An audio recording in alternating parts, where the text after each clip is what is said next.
नबी करीम अलैहिस्सलाम नमाज पढ़ा रहे थे, जोहर की नमाज थी या असर की नमाज थी, सही मुस्लिम में मौजूद है। हजरत अबू हुरैरा फरमाते हैं नमाज पढ़ाते पढ़ाते नबी पाक ने कदम आगे किया, नमाज पढ़ाते पढ़ाते कदम आगे किया और यूं हाथ उठाया फिर वापस कर लिया। अब नमाज पढ़ के ना तो सलाम फेरा तो सहाबा अर्ज करने लगे या रसूल अल्लाह सल्लल्लाहु अलैहि वसल्लम, वो नमाज में पैर भी आगे किया तो हाथ भी उठाया, तो वजह क्या थी? पहला सवाल तो ये है कि आप लोग नमाज पढ़ रहे थे या हुजूर को देख रहे थे? तो सहाबा तो पहले ही बताते हैं कि भाई हम तो पहली साफ में नमाज इसलिए पढ़ते थे कि नमाज भी होती रहती थी और चुपके चुपके महबूब की दीद भी होती रहती। हुजूर से पूछा या रसूल अल्लाह, वो नमाज पढ़ते पढ़ते कदम आगे बढ़ाया आपने तो फिर पीछे कर लिया, क्या था?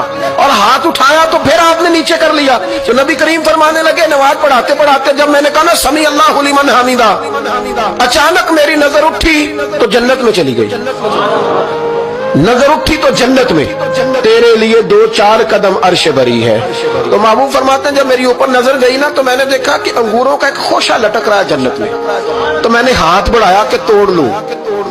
हुजूर खड़े हैं मस्जिद नबवी में और फरमाते हैं कि मैं यहाँ खड़े होके हाथ ऊंचा करूं तो मेरा जन्नत तक पहुंच जाता है। फरमाया मेरा इरादा हुआ कि वो खोशा जन्नत का तोड़ लूं और जरा मैंने पैर आगे बढ़ाया ही था तो मेरे दिल में ख्याल आया कि जन्नत राज है तो राज ही रहनी चाहिए, ये राज खोल गया तो मजा नहीं आएगा।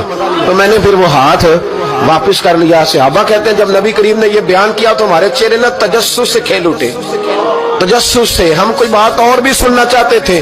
तो महबूब फरमाने लगे अगर मैं वो खोशा तोड़ के ले आता और तुम्हें दे देता तुम कयामत तक भी खाते रहते तो तुमसे खत्म नहीं होना था।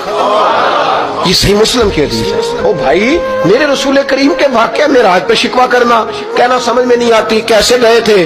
तो तू जो चाहे तो हर शब हो मिसाले शब असरा, इसलिए कि तेरे लिए 2-4 कदम